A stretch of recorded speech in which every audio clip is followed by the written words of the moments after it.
ఉమ్మడి నెల్లూరు జిల్లా సూళ్లూరుపేట నియోజకవర్గ MLA doctor Nelavala Vijayasree media సమావేశం నిర్వహించారు. ఈ సందర్భంగా ఎమ్మెల్యే మాట్లాడుతూ రాష్ట్ర ముఖ్యమంత్రి నారా చంద్రబాబు నాయుడు ప్రజలకు ఇచ్చిన మాట ప్రకారం ప్రమాణ స్వీకారం అయిన వెంటనే మెగా డిఎస్సిపై తొలి సంతకం, ల్యాండ్ టైటిలింగ్ రద్దుపై 2వ సంతకం, 4,000 రూపాయల పెన్షన్ పెంపుపై 3వ సంతకం, అన్నా క్యాంటీన్ పునరుద్ధీకరణపై 4వ సంతకం, స్కిల్ సెన్సెస్ 5వ సంతకం పెట్టడం జరిగిందన్నారు. రాష్ట్రంలో మంచి పాలన కోసం ప్రజలు మంచి తీర్పు ఇచ్చారన్నారు. రాష్ట్రంలో 5 సంవత్సరాల నుంచి ఉద్యోగాలు లేక నిరుద్యోగ యువత ఇబ్బందులు పడుతున్నారని, ఇక యువతకు అలాంటి ఇబ్బందులు ఉండవని, త్వరలోనే చంద్రబాబు నాయుడు రాష్ట్రానికి అనేక పరిశ్రమలను రప్పించి నిరుద్యోగ యువతకు ఉద్యోగాలు కల్పిస్తారన్నారు.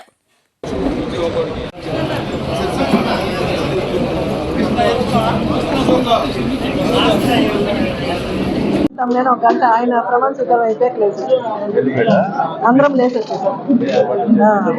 అవును ఎమ్మెల్యేలకంతా ఒక గ్యాలరీ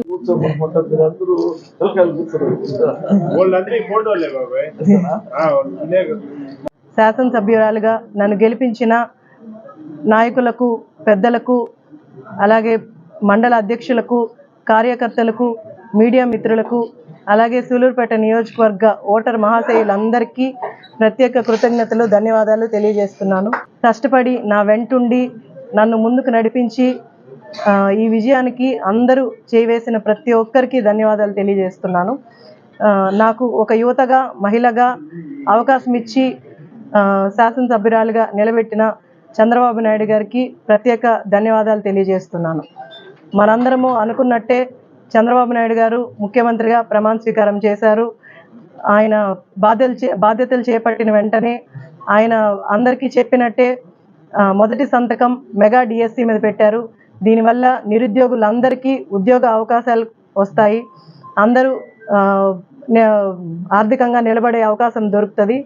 అలాగే 2వ సంతకం ల్యాండ్ టైటిలింగ్ యాక్ట్ రద్దు మీద చేశారు. దీనివల్ల మన భూములు అన్నీ మనకే సొంతం, మన పేరు మీదే ఉంటాయి. ఇది ప్రతి ఒక్క రైతుకి ఆయన ఇచ్చిన భరోసా. అలాగే 3వ సంతకం వృద్ధులందరికీ 4,000 పెన్షన్ పెంచారు. ఈ 3 నెలలు పెంచిన 1,000 రూపాయలు, అలాగే ఈ నెల ఇస్తున్న 4,000 కలిపి జూలై నెలలో 7,000 ఇస్తారు. తర్వాత ప్రతి నెల 4,000 పెన్షన్ ప్రతి ఒక్క వృద్ధుడికి అందుతుంది. అలాగే 4వ సంతకం అన్నా క్యాంటీన్ని పునరుద్ధరణ చేస్తున్నారు. దీనివల్ల తక్కువ ఖర్చుతో ప్రతి ఒక్క పేదవాడు నాణ్యమైన భోజనాన్ని చేసే అవకాశం వస్తుంది. ఈ ఘనత కూడా చంద్రబాబు నాయుడు గారికే దక్కింది. 4వ సంతకం ఈ అన్నా క్యాంటీన్ దీని మీద పెట్టారు. 5వ సంతకం స్పెషల్ స్కిల్ సెన్సెస్ మీద పెట్టారు. దీనివల్ల స్కిల్ ఉన్న, ఎందులో అయితే స్కిల్ ఉందో దానికి ట్రైనింగ్ ఇచ్చి అందులో ప్రతి ఒక్కరిని నిలబెట్టి ఉపాధి అవకాశాలు కల్పించాలని చంద్రబాబు నాయుడు గారి ఉద్దేశం. ఈ 5 సంతకాల వల్ల మన రాష్ట్రం బాగుపడడానికి ముందడుగు వేసింది. అలాగే నన్ను ప్రజలందరూ ఆశీర్వదించి శాసనసభ్యురాలుగా గెలిపించినందుకు ప్రజలందరికీ నేను అండగా ఉంటూ, వాళ్ళ కష్ట సుఖాల్లో తోడుగా ఉంటూ మన సూళ్లూరుపేట నియోజకవర్గాన్ని అభివృద్ధిని, అలాగే సంక్షేమ బాటలో నడిపిస్తానని మీ సభాముఖంగా తెలియజేస్తాను. ఈ రాష్ట్రంలో ఒక గౌరవ పరిపాలన కొనసాగుతూ ఉంది, ఒక గౌరవ సభ జరుగుతూ ఉంది. ఈ గౌరవ సభలో నేను ఉండేదానికి ఎట్టి పరిస్థితుల్లో అంగీకరించను. ప్రజా సమస్యల మీద వాళ్ళు పోరాటం లేదు. ప్రజా సమస్యల్ని తెలుగుదేశం శాసనసభ్యులు లేవనెత్తున్న ఆటంకాలు కల్పిస్తున్నారు, వ్యక్తిగత దోషణలు దిగుతున్నారు, కుటుంబ సభ్యుల్ని తోలనాడుతూ ఉంటారని ఉద్దేశంతో ఆయన ఆ రోజు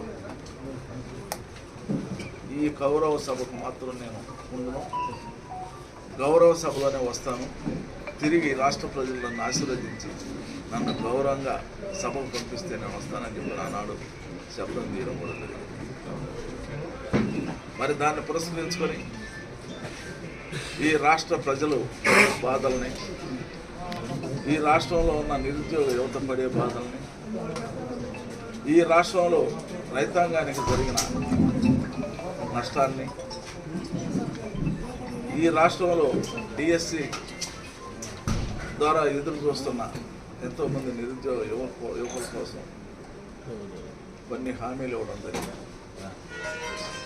ఆ హామీలన్నీ కూడా ఆయన ఏదైతే హామీలు ఇచ్చాడో అవన్నీ కూడా నిన్నటి రోజున ఆయన ముఖ్యమంత్రిగా తన సీట్లో అడుగు పెడతానే, సచివాలయంలో అడుగు పెడతానే 5 పథకాల మీద ఆయన సంతకం పెట్టాడంటే ఆయన ఈ రాష్ట్ర ప్రజల మీద ఎంత ఆయనకి మమకారం ఉందో ఒకసారి ఆలోచించాలని కూడా మరిన్ని న్యూస్ అప్డేట్ కోసం A3 న్యూస్ ఛానల్ని సబ్స్క్రైబ్ చేసి బెల్ ఐకాన్ను ప్రెస్ చేయండి.